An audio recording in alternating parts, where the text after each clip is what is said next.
All right, it's Michael Lee with The Road to My Ride, and we're happy to be back with Natalie Decker. It's about 10 months now since we last spoke. We are here at Gateway Motorsports Park, just outside of St. Louis, right across the river. We're going to try to talk over the trucks. So Natalie, thank you for spending a few minutes with me. Thank you for having me. Okay. So first question. It's been about 10 months since we last spoke. What has changed for the little team with the big dream since we spoke last summer? What are the big things that have changed? Well, we have 2 new cars. One's brand new that we have here today. It's a Fury car. Okay. And then we got a hand key that used to be Travis Sauter's car. Okay. I have a new crew chief. My race shop is now at my house. Oh, so it's in Eagle River, not in Wausau. It's in Eagle River. Okay. And I'm racing with Venturini Motorsports this year. So just a few little things, right? Yeah, just a few little things. Just a few. Oh, and you got a new website, right? Yeah, NatalieDeckerInc.com. Yeah, okay. So what does it mean to you to be a part of Venturini Motorsports? It's so great. I've done 3 races with them so far. Yeah. And it's a family race team just like what I grew up with. Okay. And I feel like I'm like part of the family now. Oh, wonderful, yeah. Like everyone's so amazing. Everyone that works in their shop is great to work with. Yeah. And we did 3 races with them so far, and we're also doing North America, and I'm really excited about that. Right. Well, tell me a little bit, now what was the first race you did with them this year? My first race was in Toledo. Okay. So Toledo, then Elko, And then Pocono. and then Pocono. Tell me just, briefly, kind of what you learned in each of those races. You start with Toledo. So, Toledo was my first race. Yeah. And I've never been to that track or in an ARCA car before. Right. So it was all new. I mean, like shifting on the restarts, pit stops, it was all new. New crew chief. I had the same spotter, so that helped. Sure. That helps, Yeah. And I learned a lot. So I was really excited to go into Elko because now I had seat time in the car, and I've been to Elko a few times. So I was really excited about Elko, and we were doing really good. Okay. We were running about 6. Yeah.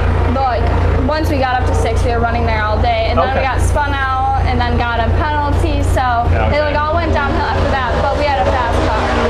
But you knew the car had what you needed, not for these people. Right. Yeah. Oh, and then Pocono, of course, was a whole new thing, right? Yeah. So then the pit stops from Toledo and Elko. We were going 25 miles an hour was our pit road speed. Yeah. Pocono pit road speed was 55 miles an hour. Oh my Lord. So that was a big change. I was coming into the pit coming in, and I came in a little too hot, and I locked up the brakes, and I was like, oh God, they're gonna yell at me. But they were happy with it. They were like, that was really good. For a first try, yeah. And so that was different, the pit road speed. Yeah. And once I got up to speed, the speed was kind of irrelevant. Okay. Once you were up to the speed and you did a few laps, it just felt, it was so big. The track is so big that you really don't feel you're going that fast. So now were the cars still pretty kind of, packed together, the whole pack racing thing, or was it spread out? No, not like it was in Elko or Toledo. Okay. It got very spread out because, a 10th at Elko is a lot. Oh, but then 5/10 at Pocono is like compared to 1/10, or 5/10 at Pocono is compared to like 1/10 at Elko. Yeah. So if you mess up just a little bit at Pocono, that's 5/10. If you mess up a little bit at Elko, that's 1/10. Yeah. So it's like that was a big difference. So when they were like, you're 8/10 off this guy, I'm like, oh my God, that's a lot. And they're like, no, that's not a lot. Good. Yeah, that's not a lot on the big tracks. Yeah. So it was like cool to see all that, and it was very different. Okay. And in the whole getting used to the car you drive from ARCA Venturini, what are the main differences with these super late models you've been driving versus this new car that you have with Venturini?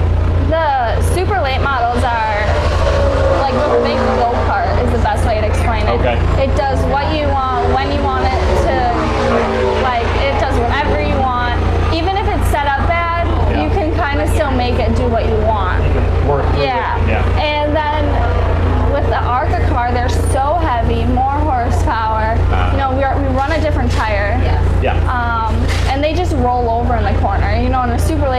plants down. Yeah. So like that was like a big feel difference. And then other than that, you know, it really was no different. I guess the ARCA car is pretty close to say like a truck, Xfinity cover on. Yeah, exactly. Like an Xfinity car, Yeah. They all handle the same. They're big, heavy cars. They like to roll over.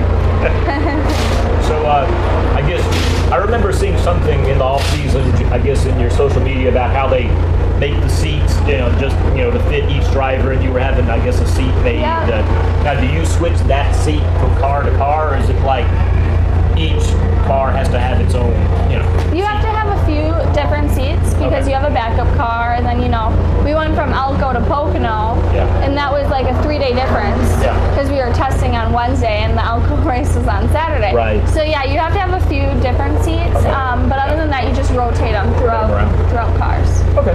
Alrighty. Let's see.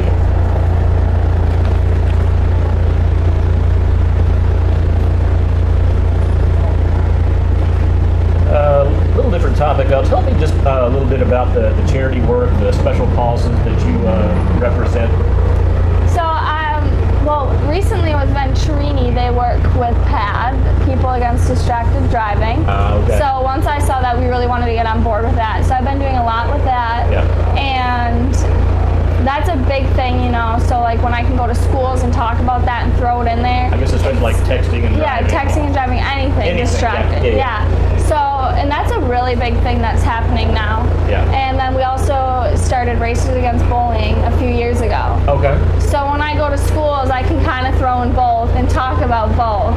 Because those are like two big things that go on in high schools, in middle school. Absolutely.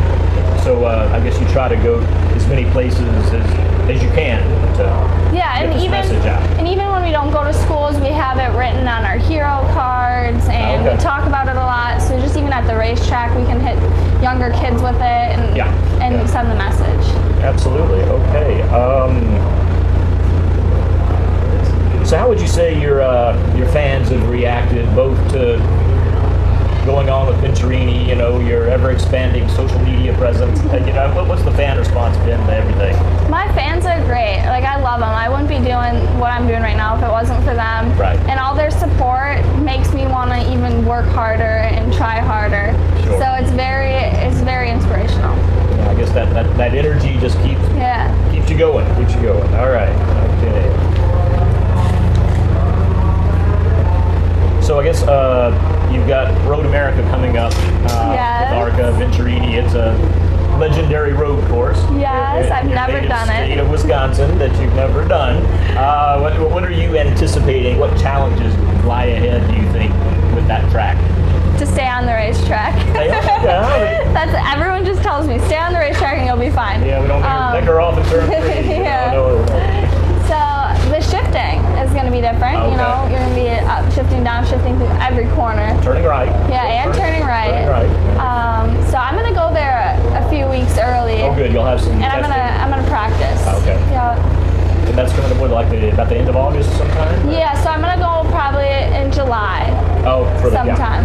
Okay. And I'm gonna spend probably 3 days there and just make laps. Well, I've always heard, that for traditional oval drivers, that's always the kicker is learning a road course. Yes. So that's going to be huge to get that in your skill set.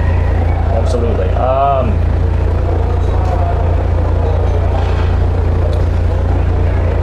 Well, and just tell us briefly about the race today. I guess it's pretty short, right? It's like, 40 laps? Yeah, it's going to be a short race, but it's a big track. It's a big track, absolutely. It's a little over a mile. Okay. So this is the biggest track I go on with the Super Late. It's fast. In fact, I remember last year you were saying this was probably up to then the fastest track you were on. Yep. Now Pocono is the fastest one. But yeah, this was last year the fastest track I was on. Yeah. And biggest. I've been to the Milwaukee Mile, but this one's a little bigger than the Milwaukee Mile. Well, now, so you're going to be qualifying a little later, right? You haven't qualified yet. No, we have practice soon, and then Yes. qualify, and then we go right to the feature. Okay, and with a brand new car, that should be super exciting. Yeah. Yeah, brand new. I've only made 10 laps in it, not even up to speed. When we were in North Carolina, we shuck it down real quick. And okay, well, yeah, we'll go check out the car in just a little bit. But for now, Natalie, thank you so much. Thank you.